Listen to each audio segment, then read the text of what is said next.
Ce qui est fou, c'est la sensation, on est dans notre bulle à 100%, en dehors du match, mais en même temps, on est à 100% dedans.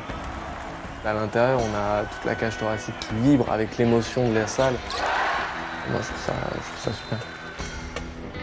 Vous voyez des joueurs courir avec un ballon? Grégoire Delarue voit des chiffres, partout. Des stats qui évoluent à chaque action, chaque seconde. Devant un match de basket, son cerveau bouillonne. Il se passe toujours quelque chose. On en a toujours un qui est là pour perdre le ballon, un autre pour le récupérer, un tir manqué, un tir marqué, une passe, un marché. Il y a constamment des informations et nous, notre but, c'est quantifier tout ça de la manière la plus claire possible pour que ça soit exploitable derrière. Ces chaussons de NBA ne trompent pas. Nous sommes dans la chambre d'un passionné.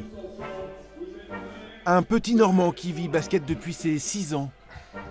Et le voilà sélectionné pour les JO en France, comme dans un rêve. Il y a des joueurs qu'on admire depuis des années, il y a des joueurs avec lesquels j'ai grandi dans ma vision du basket qui sont là. On n'aura aucune relation avec eux. Mais pouvoir être à un match et dire bah, j'officie et j'interviens sur un parquet qui est le même que ces personnes-là, c'est le pied quand même. En grandissant, Grégoire a bien vite compris qu'il ne serait pas une star des parquets. Mais qu'importe, le Canet en a besoin dans sa vie. Quand j'étais minot, je passais ma soirée au basket, je passais tous mes week-ends au basket, je faisais tout là-bas. J'ai arrêté le basket pendant 1 an pour mes études quand je suis rentré à la fac. Et au bout d'1 an, je me suis dit, mais en fait, je suis malheureux, il me manque un truc. Et c'était devenu comme une drogue, quoi, c'est vital.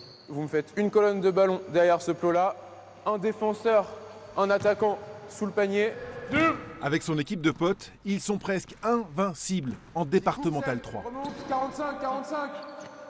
C'est juste un très bon coéquipier en fait, Greg, c'est juste ça. Le mec qui motive, le mec qui pousse, c'est le meneur, c'est celui qui nous emmène vers l'avant, vers le haut et c'est Greg. Ressort.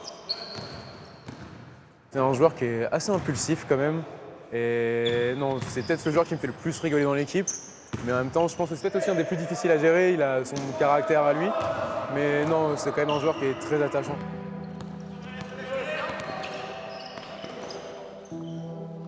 Alors, que faire de cette passion débordante? Anticiper quels vont être les potentiels objectifs de l'interlocuteur.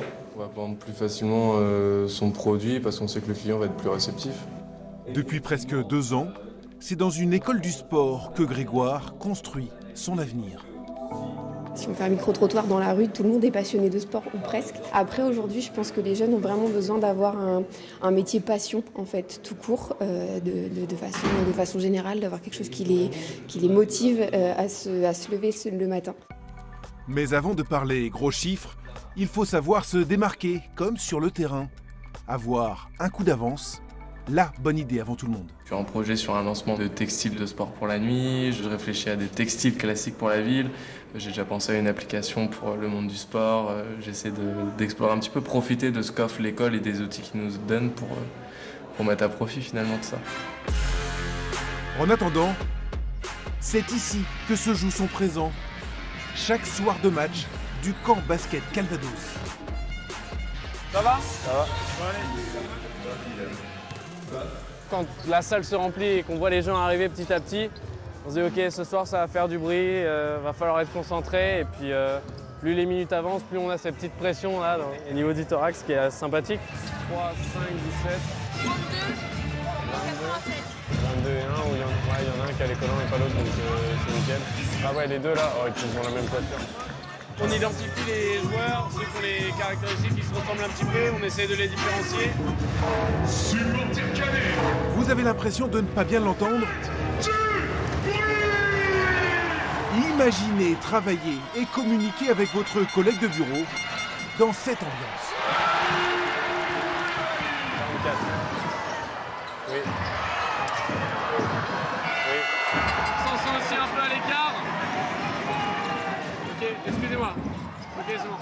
Et on est obligé de rester dans le match et de prendre un seuil d'écart par rapport aux spectateurs. On a l'ambiance, on a les frissons, et on est obligé de rester de glace et de marche. Pas le droit à l'erreur. Au haut niveau, les stats sont devenus un élément clé. Pour les parieurs, le CV des joueurs et leurs valeurs, mais aussi sur le parquet au cœur même du match pour les entraîneurs. 4 fois par rencontre, cette petite feuille pleine de chiffres actualisés arrive sur le banc de touche. Ça nous permet d'avoir une visibilité sur certains chiffres, ouais. Très important. Des choses qu'on voit pas à l'œil nu. C'est des choses qu'on voit pas forcément. La pression, le bruit. Au JO cet été, tout sera décuplé pour Grégoire. Mais déjà, là, tenir ces 2 heures non-stop à haute intensité, c'est du sport.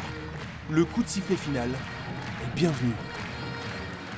On a l'impression d'avoir la tête vide, d'être dedans, c'est de pas comprendre ce qui se passe autour, donc ça fait du bien de reposer un peu le cerveau. On arrive à dormir après? On dort très bien même, on dort très bien.